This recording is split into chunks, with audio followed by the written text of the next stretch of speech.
Hello everyone, यहाँ पर जैसे कि हम सुबह बात कर रहे थे एग्रीकल्चर लाइव टेस्ट सीरीज़ के बारे में, तो इसी सीरीज़ को हम आगे लेकर चलेंगे क्योंकि इस सीरीज़ से आपको बहुत कुछ सीखने को मिलेगा। इसलिए इस सीरीज़ के आपको किसी भी पार्ट को मिस नहीं करना है और वीडियो को एक बार पूरा ज़रूर देख लेना है। मैं हूँ दीपक सिंह और आप देख रहे हैं एग्री लर्नर्स पॉइंट। आज के इस वीडियो में हम बात करने वाले हैं एग्रीकल्चर लाइव टेस्ट नंबर 2।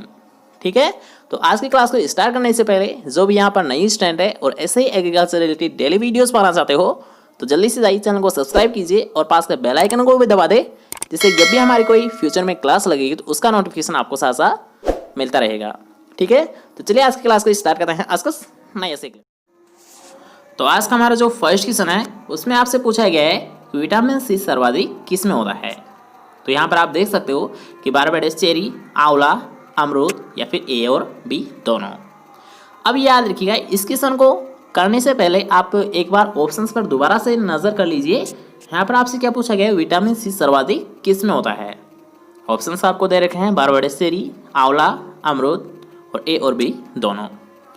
तो अब यहाँ पर याद रखिएगा, अगर आपसे कभी भी ये क्वेश्चन पूछाता है विटामिन सी सर्वाधिक किस में होता है, तो अगर हम बात करते हैं सबसे ज़्यादा किस में होता है, तो इसका राइट आंसर क्या रहेगा, first option is right answer.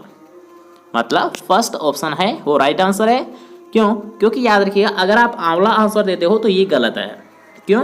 क्योंकि याद रखिएगा, आंवला से ज़्यादा विटामिन सी किस में पाया जाता है, बारबेडस चेरी में पाया जाता है। वैसे यहाँ पर एक बात मैं आपको क्लियर कर देता हूँ कि अगर मान लीजिए यहाँ पर ऑप्शन में अगर आपको बारबेडस चेरी नहीं देखने को मिलता तब आपका राइट आंसर क्या होगा, आंवला होगा। लेकिन अगर जब आपको दोनों ही ऑप्शन में दिए गए हैं बारबेडस चेरी और आंवला, तब आपका राइट आंसर क्या होगा, याद रखिएगा, बारबेडस चेरी होगा।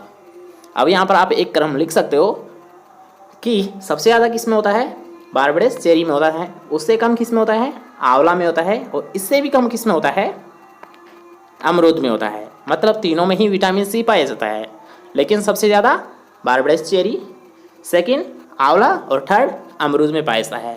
ठीक है, तो इनको स्पेशली आप नोट कर सकते हो। नेक्स्ट क्वेश्चन की ओर बढ़ते हैं। नेक्स्ट क्वेश्चन एक वेरी इंपॉर्टेंट क्वेश्चन है और ये क्वेश्चन आपके कमेंट सेक्शन में भी किसी स्टूडेंट ने पूछा था, इसलिए यहाँ पर आप इसको थोड़ा सा गौर करिएगा कि गौरव और मोनिटो प्रसिद्ध किसकी किस्म होती है, अरहर, सोयाबीन, कुसुम या फिर सूरजमुखी। तो अगर आपसे पूछा आता है, याद रखिएगा, गौरव और मोनिटो, जो कि मोस्ट पॉपुलर क्वेश्चन ये बनता है और कई बार आपसे एग्जाम में पूछा भी गया है। तो याद रखिएगा, ये किसकी होती है, ये होती है सोयाबीन की होती है। किसकी होती है, गौरव और मोनिटो, ये होती है सोयाबीन की। और सोयाबीन से एक और क्वेश्चन पूछा आता है, वो क्या पूछा आता है कि इसमें तेल कितना होता है, मतलब ऑयल कितना होता है, 20%, और इसमें प्रोटीन कितना होता है, 40 से 44%। ठीक है, क्योंकि याद रखिएगा, ये जो प्रोटीन है कभी कभी आपको 40 देखने को मिलेगा और कभी आपको 44 के समथिंग देखने को मिलेगा। इसलिए आप दोनों को एक साथ याद रखिए कि 40 से 44 के मध्य प्रोटीन कंटेंट पाया जाता है, किसमें, सोयाबीन में। और अगर हम बात करते हैं तेल, तो तेल कितना होता है, केवल 20% होता है। ठीक है, क्वेश्चन क्लियर होता है। दोबारा से देख लीजिए कि गौरव और मोनिटो किसकी किस्म होती है, सोयाबीन की। सोयाबीन में तेल कितना पाया जाता है, 20%, और प्रोटीन कितना पाया जाता है, 40 से 44%। ठीक है, नेक्स्ट क्वेश्चन की ओर बढ़ते हैं। तो नेक्स्ट क्वेश्चन आपसे पूछा गया है कि वन संरक्षण अधिनियम कब दिया गया था, 1907 में, 1970 में, 1980 में या फिर 1990 में। तो आपका राइट आंसर क्या है, जल्दी से कमेंट सेक्शन में बताइएगा। तो याद रखिएगा, वन संरक्षण अधिनियम 1980 में दिया गया था। कब दिया गया था, 1980 में दिया गया था। और अगर आपसे पूछा जाता है कि वन संरक्षण अधिनियम का जो संशोधन है ये कब किया गया था, तो ये संशोधन किया गया था 1988 में किया गया था। दोबारा से देख लीजिए कि वन संरक्षण अधिनियम कब दिया गया था, 1980 में दिया गया था। और अगर आपसे पूछता है कि वन संरक्षण अधिनियम का संशोधन कब किया गया था, तब आपको क्या बताना है, 1988 में किया गया था। ठीक है, नेक्स्ट क्वेश्चन की ओर बढ़ना है। नेक्स्ट क्वेश्चन यहाँ पर आप देख सकते हो कि कृषि वर्ष होता है, कृषि वर्ष किसे माना गया है, ये आपसे पूछा गया है कि 1 जून से 31 जुलाई तक, 1 जुलाई से 31 अगस्त तक, 1 मई से 1 सितंबर तक, या फिर 1 जून से 31 मई तक। तो आपका राइट आंसर क्या है, आप कमेंट सेक्शन में बता सकते हो। तो याद रखिए, यहाँ पर आपसे क्या पूछा गया है, एग्रीकल्चर ईयर किसे बोला गया है, मतलब एग्रीकल्चर ईयर है वो कब से कब माना गया है। तो अब यहाँ पर आप एक नोट कर सकते हो कि 1 जून से 31 मई तक का समय, 1 जून से 31 मई का जो समय है इसी को याद रखिएगा एग्रीकल्चर ईयर के नाम से इसे जाना जाता है। किस नाम से जाना जाता है? कृषि वर्ष के नाम से इसे जाना जाता है। ठीक है, नेक्स्ट क्वेश्चन की ओर बढ़ते हैं। नेक्स्ट क्वेश्चन कॉमन क्वेश्चन है, आपको लगभग हमने पिछली क्लास में भी इसके बारे में डिस्कस किया था कि पोमोलॉजी, ठीक है, पोमोलॉजी है, पोमोलॉजी जिसमें किसका अध्ययन किया जाता है? फलों का अध्ययन किया जाता है, उसे पोमोलॉजी बोला जाता है। तो क्वेश्चन में आपसे क्या पूछा गया है कि पोमोलॉजी किस भाषा का शब्द है?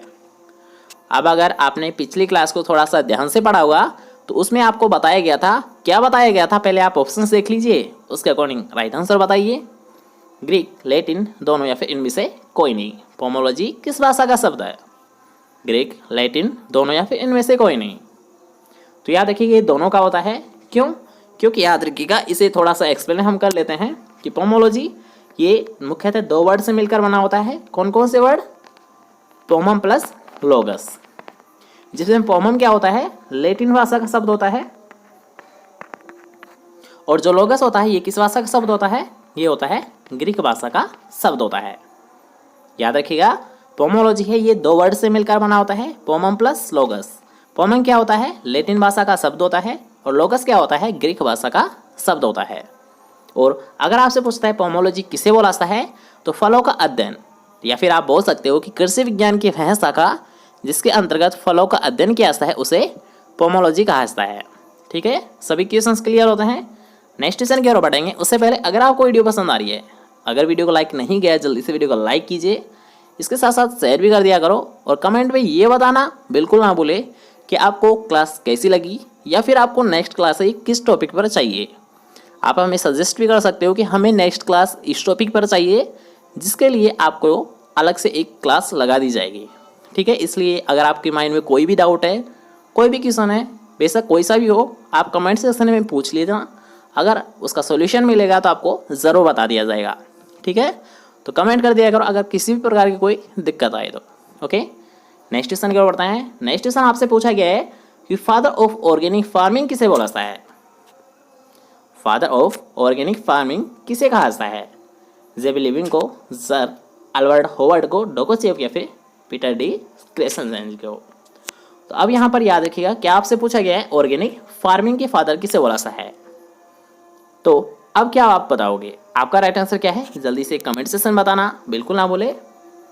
तो ये बोला जाता है सर अल्बर्ट होवर्ड को बोला जाता है। किसे बोला जाता है? याद रखिएगा फार्मिंग मतलब ऑर्गेनिक फार्मिंग के फादर ये बोला जाता है सर अल्बर्ट होवर्ड को बोला जाता है। नेक्स्ट क्वेश्चन की ओर बढ़ते हैं। नेक्स्ट क्वेश्चन आपसे पूछा गया है कि विटामिन B6 का रासायनिक नाम क्या है? पेंटोथेनिक अम्ल, एस्कॉर्बिक अम्ल, पाइरिडोक्सिन या फिर साइबोफ्लेविन। ठीक है, यहाँ पर आपको क्या बताना है? B6 का आपको बताना है, क्योंकि आपने ये पढ़ा होगा कि B कॉम्प्लेक्स होता है, मतलब B1 भी होता है, 2 भी होता है, 5 भी होता है, 6 भी होता है और 12 भी होता है। तो सभी के अलग अलग रासायनिक नाम होते हैं। और तो आपसे क्वेश्चन में क्या पूछा गया है? विटामिन B6 का रासायनिक नाम क्या होता है? पेंटोथेनिक अम्ल, एस्कॉर्बिक अम्ल, पाइरिडोक्सिन या फिर राइबोफ्लेविन। तो अगर आपसे पूछता है B6 का, तो ये क्या होता है? याद रखिएगा पाइरिडोक्सिन होता है। क्या होता है विटामिन B6 का? ये होता है पाइरिडोक्सिन होता है। ओके, नेक्स्ट क्वेश्चन की ओर बढ़ते हैं। नेक्स्ट क्वेश्चन आपसे पूछा गया है कि खेसारी में विषैला पदार्थ कौन सा होता है? BOAA, इरुसिक अम्ल, गोइट्रोजन या फिर इनमें से कोई नहीं।